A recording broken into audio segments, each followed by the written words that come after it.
My name is Louise Chavarie. I am a PhD student at the University of Alberta.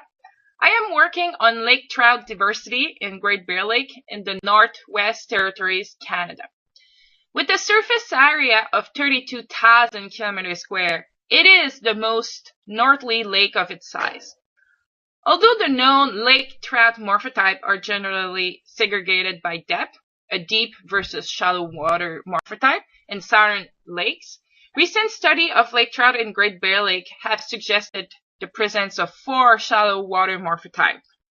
Lake trout has been considered as a species with low degree of variation, but it seems possible that the lake trout of Great Bear Lake could challenge the iconic diversity of Arctic char by equaling or exceeding the number of morphotypes found within a system.